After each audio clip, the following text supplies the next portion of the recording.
Hello everyone, thanks for joining me today.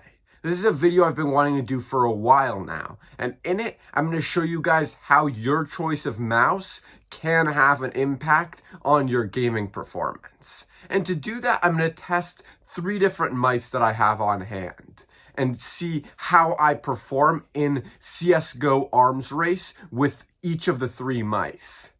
And to try to make the data accurate as possible, and making my results depend the most on the different mouse that I'm using, I'm going to play the game 5 times with each mouse and average what rank I get up to in each of the runs to see whichever one has the highest average rank should be the mouse that is allowing me to perform the best. And especially if we see a big difference, that means it's probably not just coincidence and that one mouse is having a serious performance benefit over another. Let me introduce you to the mice.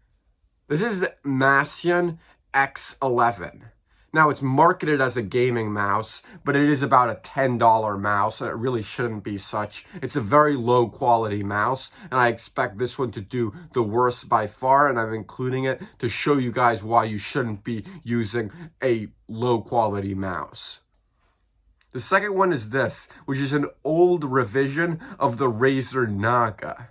Now, this is a good mouse. It goes for $60, but it's more of a MOBA mouse than an FPS mouse. So I expect this mouse to perform the second best, although probably quite a bit above the performance of the Masion.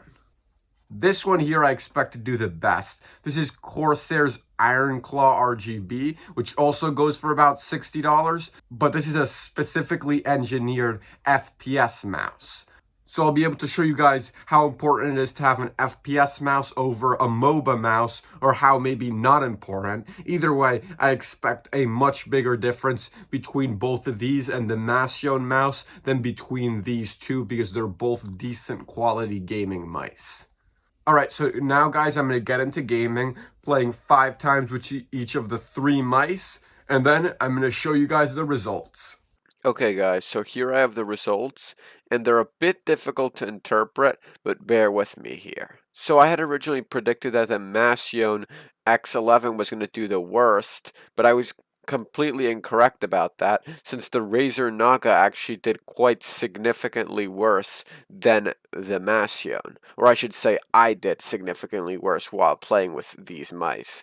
Although the Ironclaw RGB does seem to have yielded the best performance, so I was right about that, because that is a dedicated FPS mouse. But the strange anomaly present here is that the Razer Naga did so poorly, and that the Masion was able to hold up almost as well as the Ironclaw RGB. And I'm going to chalk this up to some kind of discrepancy. I feel like when I was playing with the Razer Naga, I did have tougher opponents, or also because the test cannot be done blind, I could have also been biased and tried harder with the Masion subconsciously, because I was thinking it's a worse mouse, so I have to try harder. So there could have been all kind of subconscious influences that could have caused these results to come out the way that they did, with the Masion actually performing better than the Naga. Ideally, this would be a blind test to eliminate this sort of bias, but unfortunately it's kind of hard to do a blind test with mice, because how am I not supposed to know which mouse I'm using?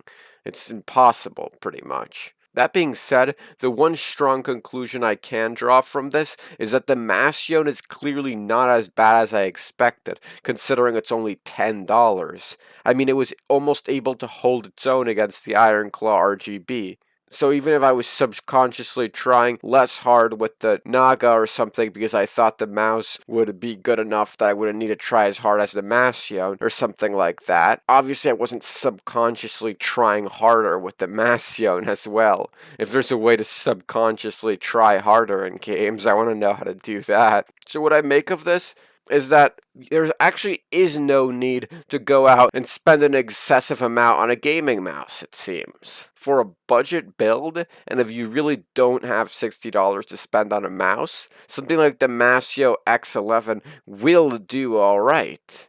It's not a comfortable mouse to use, I can tell you from experience, but apparently it didn't really hurt the gaming results. And I think this paints a bad picture of the Naga, which I think is better than these numbers would indicate. But anyway, What you guys need to know is that a dedicated FPS mouse like the Ironclaw, it seems, does give some advantage over a regular mouse. But this is a type of advantage that would probably matter only if you're already spending a good amount of money on your build. If you're making a budget build and you're on a very tight budget, something like the Masion X11 might be the way to go. Thank you guys so much for watching. If you found this video informative, please hit the like button down below. Comment if you have any suggestions for future videos. And if you want to see a video where I test how much the speed of your RAM affects your gaming performance, click the video right there.